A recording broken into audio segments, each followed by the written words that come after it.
I'm just trying to figure out how I would preserve both of them.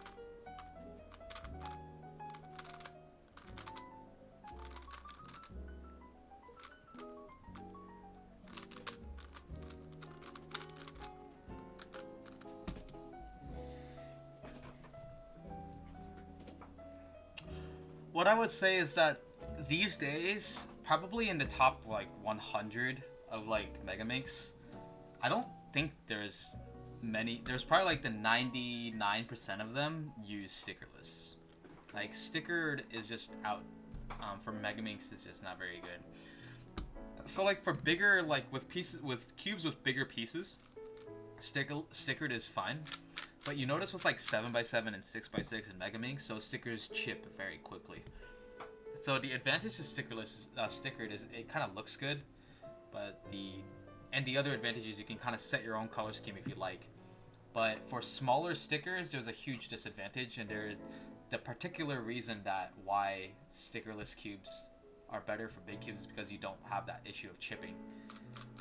Yeah, so that's the category of Megaminx. Like, it's just the stickers are too small, and the more surface area there is that's colored, the better for recognition as well, because the pieces are so small. I find that recognizing on a stickered Megaminx is definitely a hard time. It's not even about the ridges, to be honest, Kindao. Yeah, exactly. So for like Megaminx 7x7, 6x6, it's just not... It's not a fun time. You have to constantly replace stickers. For 3x3, it's reasonable. Like, you can have a stickered puzzle last a long time. Same thing for like 4x4 Pure Minx. I don't know about Scube. I don't know how people feel about stickered Scubes these days, but yeah.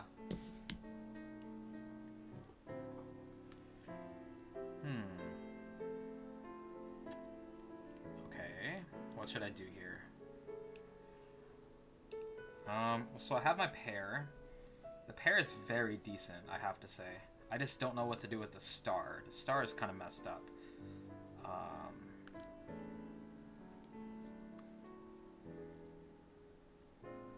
Yeah.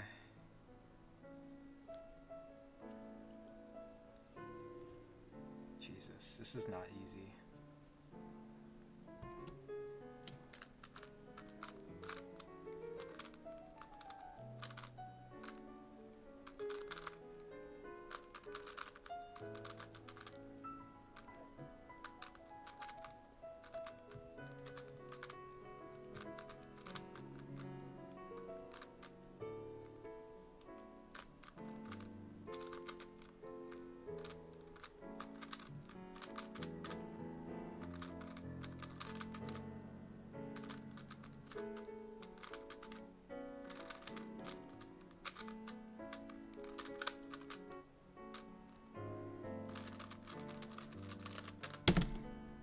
Nice.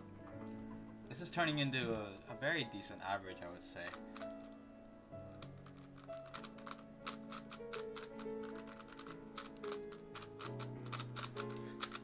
Let's see. The next pieces you want a Angstrom 505, YJ Megaminx, Gan Permix. Those are great choices. This is like YJ has like really taken the train on like cheap flagship puzzles. It's insane. Like the Valk, like 5x5 is like $40+, and the MGC is almost half. I think it's over half the price. Like it's more than half the price of the MGC. So YJ's really got something going. The Gan Pyramix looks, honestly, like it seems pretty crazy. I would just get it just as like a collector's item, you know. Like if you have the money to spend, just go for it. But again, I don't know what people should do with their own money. It's really up to you, what you're comfortable doing. But the Gan Pyramix looks good, I think. the 6x6 is the best one. Like what? The MGC 6x6 is definitely what we would consider flagship, like the top 6x6 puzzle. I think the biggest problem people have with the MGC line is that they're geared towards like faster, but the problem is when newer cubers get their hands on the faster puzzles, the MGC line is they pop a little bit, and new cubers don't know that. So to the speed cubers, selling the MDC is very easy, but to newer cubers, selling the MDC line is like, cube stores get a lot of responses saying their cube broke, when in reality it just popped. That's the thing about the MDC line. But if you set it up correctly, it's not going to have that issue. But newer cubers tend to struggle with getting into the MDC line, and from what I hear. What should I do here? Yeah, $18 for the GAN Pyraminx. I think that's like not too expensive for a Pyraminx. Like, I've seen Pyraminx go for more, right? I'm not tripping. Maybe I'm tripping.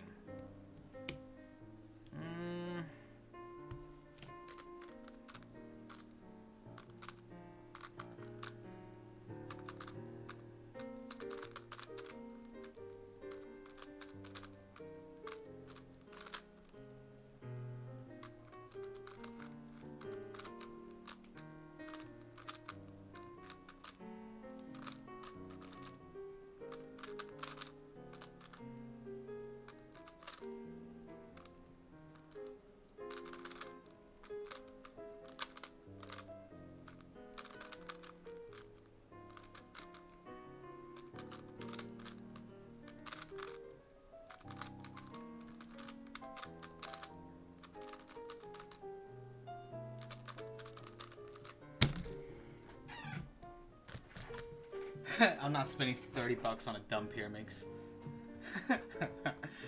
Yeah, that's a mood, I would say. You'd be surprised. Like, when I started cubing, I don't know if you were around cubing for this, but when I started cubing, the most expensive 5x5 and the best 5x5 on the market was like 2015 or something, 2014. No magnets. Magnets didn't exist in the market. Like, the stores didn't magnetize it yet. It was just the puzzle and the plastic. And then the 5x5 would go for $40. $40. Cubes these days don't go over $40. But the price has really gone down. Like a whole bunch.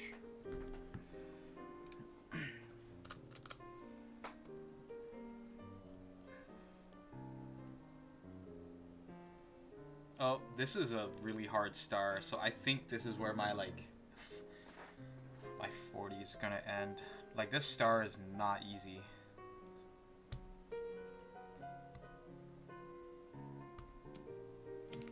I don't have a pair, that's how hard it is, actually.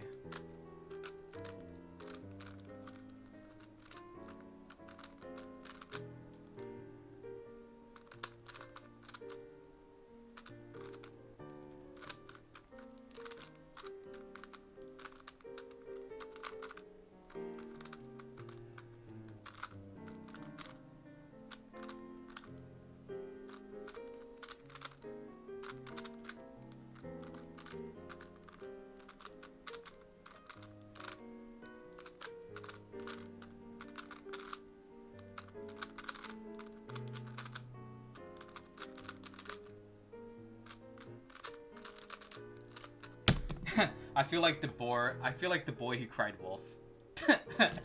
I got like bailed out because I said I didn't have a first pair planned.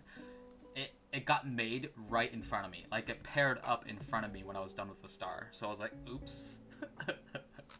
I got lucky. It's really hard, like, when you don't have a +1 after your star, like a star +1, it really changes yourself. You just spend too much time looking.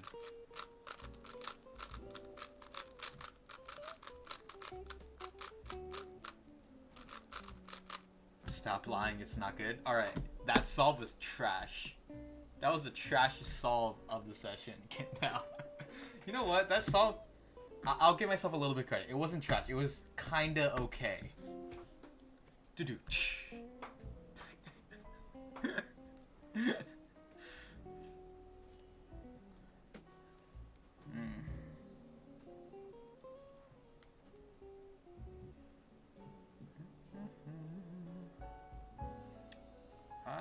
I kind of have something I want to do here. It's a little complicated. That complicated usually means you could lock up if you're not careful. But I can pull it off.